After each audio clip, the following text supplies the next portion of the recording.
நட்சத்திரத்தை தொடணும் அப்படின்னு ஆசைப்பட்டீங்க அப்படின்னா தடுக்கி விழுந்தா நிலவலியாவது விழலாம். மொட்டை மாடி உயரம் தான் போகணும்னு நினச்சிங்கன்னா முழங்கால் உயரம் கூட உங்களால் போக முடியாது. எல்லாருக்கும் கொடுக்குற கல்வி ஒன்று தான், எல்லாருக்கும் கிடைக்கிறது ஒன்று தான்.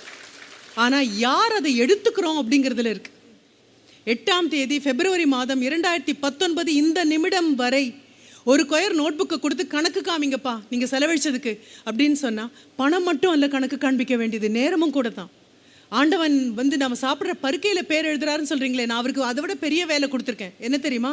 யாரை சந்திப்போம், என்னைக்கு சந்திப்போம், என்ன பேசுவோம், என்ன உணர்வுகளோடு திரும்பி போவோங்கிறது உட்பட அத்தனையும் நிமித்தங்களாக எழுதப்பட்டிருக்கு. அப்போ இந்த கல்லூரிக்கு நீங்கள் வரணும்னு ஆண்டம் குறிச்சாச்சு, நாள் குறிச்சாச்சு. இந்த கல்லூரிக்கு வர போகிறீங்க, இந்த ஆசிரியர்களை சந்திக்க போகிறீங்க, இப்படியெல்லாம் உங்கள் வாழ்க்கை போக போகுதுன்னா கணக்கு எழுதியிருக்கோமா எங்கேயாவது? Is there an account for the time you have spend? பார்க்க விரல் எடுக்க வழியாக கழுவி அப்படியே காணாமல் போயிடுச்சு இல்லையா? இதே மாதிரி தான் ஒரு ஜென் புத்த துறவி, அந்த துறவி கிட்ட மன்னர் சொன்னாராம், நீங்கள் மிகப்பெரிய ரொம்ப அழகான மர ஆசாரி, அவர் இஸ் அ வண்டர்ஃபுல் கார்பெண்டர், எனக்கு ஒரு சிம்மாசனம் வேணும், பண்ணித்தர முடியுமா? தந்தா போச்சு, ஆனால் எத்தனை நாள் கழிச்சுன்னு நான் தான் முடிவு பண்ணுவேன், நீங்கள் எங்கிட்ட கொடுத்தாச்சு பொறுப்பை, நான் கண்டிப்பாக பண்ணி கொண்டு வந்துறேன். காட்டுக்குள்ளே போகிறாரு. காட்டுக்குள்ளே போனால் எல்லா மரங்களும் நின்றுட்டுருக்கு. அதில் மிக வயதான மிகவும் உறுதி வாய்ந்த மரமாக ஒன்று நின்றுட்டுருக்கு. அந்த மரத்துக்கிட்ட அவர் அனுமதி கேட்குறாரு. மன்னருக்கான அரியணை உன்னை வெட்டி தான் பண்ணணும், நீ தயாரா அப்படிங்கும்போது அந்த மரம் அவர்கிட்ட பதில் சொல்லுது. 100 ஆண்டுகள் வாழ்ந்த மரம் அவர்கிட்ட ஒரு பதில் சொல்லுதான், இருங்க நான் இப்படி திடீர்னு என்னை வெட்டுவாங்க நான் எதிர்பார்க்கவே இல்லை. அதனால் என்னாச்சு, அதனால் நான் வாழ்க்கையை வாழ்ந்த ஞாபகம் கூட இல்லை. இப்போ இலையுதிர் காலத்தில் இருக்கேன் நான். அதனால் எனக்கு ஒரு சின்ன நீங்கள் கொஞ்சம் அவகாசம் கொடுக்கணும், ஒரு 3 மாதம் அவகாசம் கொடுக்கணும். என்ன, என்னுடைய இலைகள் எல்லாம் உதிர்ந்து போய் பனியெல்லாம் என் மேலே விழுந்து மரம் பட்டு போச்சோ அப்படின்னு நான் நினைக்கிற அளவுக்கு என்னுடைய நாடி துடிப்பெல்லாம் அடங்கி நான் நிற்கக்கூடியதை அனுபவிச்சதே இல்லை. எனக்காக ஒரு 3 மாதம் கொடுக்க முடியுமா? கண்டிப்பாக. 3 மாதம் கழித்து அந்த ஞானி திரும்பி வரும்போது அப்படியே பனியில் அப்படியே உறைஞ்சு போய் நிற்குது அந்த மரம். இந்த அனுபவம் உனக்கு கிடைச்சாச்சு இல்லையா, இப்போ உன்னை வெட்டலாமா? அந்த மரம் சொல்லுது, இல்லை நான் உயிர்த்து வழுவேனானே தெரியலையே, அப்படியே மரத்தே போயிடுவேனோன்னு தோணுதே, உயிர்த்து வரணுமே நான் உயிர்த்து வரணும் அப்படின்னா என்கிட்ட ஒவ்வொன்றா பச்சையாக துளிர்ச்சி வரணும் இல்லையா? நான் கொஞ்சம் கூட துளிர்களை பார்த்துட்டு வரட்டுமா? ஒரு 3 மாதம் தானே கேட்குறேன் நான், மொத்தமாக என்னை கொண்டு போக போகிறீங்களே, சரி 3 மாதம். 3 மாதம் கழித்து போகும்பொழுது ஒத்தொத்த புள்ளியா வருமா பட்டு போன மரமான்னு நினைக்கக்கூடிய மரத்துலேருந்து அப்படியே துளிர்த்து வருது. அவ்வளோ அழகாக இருக்குது பார்க்குறதுக்கு. பக்கத்தில் போய் நின்று அதை வருடி கொடுத்துட்டு அந்த ஞானி கேட்குறாரு, இப்போ என்ன கேட்க போகிற? வெறும் இலை வந்தால் போதுமா? இலைகள் எல்லாம் பறந்து விரிந்து அப்படியே நிழல் கொடுக்கணும், அப்புறம் பூக்கள் வரணும், அது காயாகணும், கனியாகணும், மக்களும் விலங்குகளும் பறவைகளும் என் மரத்தடியில் வந்து நிற்கணும். நான் பிறந்த பயன் அதுகளுக்கு கொடுக்காம நான் எப்படி வர முடியும்? எனக்கு இன்னொரு 3 மாதம் கூட கொடுங்க. சரி, கொடுத்தா போச்சு.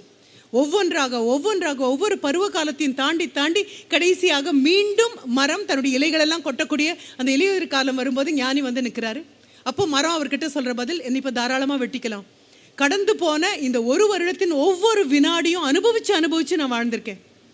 ஒவ்வொரு துளியும் வரும்போது சின்ன புள்ளிகளாக வந்ததெல்லாம் இலைகளாக மாறக்கூடிய ஆச்சரியத்தை நான் பார்த்தேன். என்கிட்ட எந்த அனுமதியும் கேட்காம இலைகள் அத்தனையும் கொட்டினதை பார்த்தேன். என்னுடைய விதைகள் எதுவுமே ஜீரணிக்கப்படுவதில்லைங்கிற உண்மை எனக்கு புரிஞ்சுது. இயற்கை விதைகளை ஜீரணிக்க அனுமதிப்பதே கிடையாது. ஏன்னா விதைகள் மீண்டும் உயிர்த்தெழுவதற்காக இருப்பவை. அது எனக்கு புரிஞ்சுது. எனக்கு கீழே அத்தனை பறவைகள் வந்தது, எத்தனை மனிதர்கள் வந்தாங்க, எத்தனை விலங்குகள் வந்தது, என்னால் எத்தனை பேருக்கு பயன் இருந்து இது எதையுமே அனுபவிக்காம மரத்து போய் நின்றுட்டு இருந்தேன். நல்ல காலம் என்னை வெட்ட போகிறேன்னு சொன்னீங்க. 1 வருடத்தை நான் ஒவ்வொரு வினாடியும் அனுபவித்தேன். Enjoyed every nanosecond of my life அப்படின்னு சொல்லிட்டு, இனி நீங்கள் தாராளமாக வெட்டலாம், இனிமேல் வரப்போகிற இதெல்லாம் ஆக்ஷன் ரீப்ளே தானே. சிரிச்சுட்டே அந்த ஞானி சொன்னாராம், கண்டிப்பாக உன்னை வெட்ட முடியாது என்னால், ஏன்னா நீ என்னுடைய ஆசானா மாறிட்ட, நீ என்னுடைய குருவாக மாறிட்ட. நீ சொல்கிற வரைக்கும் நானும் என் வாழ்நாள் அப்படி தான் கடத்திட்டு போனேன். பொழுது விடியுது, பொழுது சாயுது, பொழுது விடியுது, பொழுது சாயுது, அவ்வளோதான். எந்த கணக்கும் கிடையாது, எந்த அக்கௌண்ட்டும் கிடையாது. ஆனால் ஒன்றை பார்த்ததுக்கப்புறம் தான் புரிஞ்சுது, ஒன்றை மாதிரியே நானும் மரமாக வாழ்ந்திருக்கேன். என்னுடைய குருவாக நீ மாறினதுக்கப்புறம் ஒன்றை வெட்ட என்னால் முடியுமா அப்படின்னு கேட்டதாக மிக அழகான ஒரு கதை. இந்த கதையை தான் உங்ககிட்ட நான் திருப்பி கொடுக்குறேன். இப்போ 2nd செமஸ்டர் இருக்கிற குழந்தைங்களா இருக்கலாம், 4th செமஸ்டர் இருக்கக்கூடிய குழந்தைங்களாக இருக்கலாம், 6th செமஸ்டர் இருக்கக்கூடிய குழந்தைங்களாக இருக்கலாம். இன்னைக்கு போய் உட்காந்து just prepare an account of your stay in this campus. இந்த கல்லூரிக்கு நீங்கள் வந்திருக்கீங்க. உங்கள் கூட 5ஆம் வகுப்பு படித்த குழந்தைங்கள்லாம் 6ஆம் வகுப்பு வரல, நிறைய பேர் 10ஆம் வகுப்பு படித்தவர்களை பல பேர் 12ஆம் வகுப்பை பார்க்கல. 12ஆம் வகுப்பு தொட்டு ஃபர்ஸ்ட் இயர் உங்கள் கூட சேர்ந்தவங்கள அத்தனை பேரும் இப்போ தேர்ட் இயரில் நீங்கள் இருக்கும்போது உங்கள் கூட வரல. அப்போ இது கிடைக்காமல் கிடைத்த பெரும் கொடை. கல்வி என்பது பெரும் கொடை. ஒரு மேடையும் பக்கத்தில் நான் நின்று மைக்கில் பேசக்கூடியதெல்லாம் எனக்கு சாத்தியமே ஆயிருக்காது.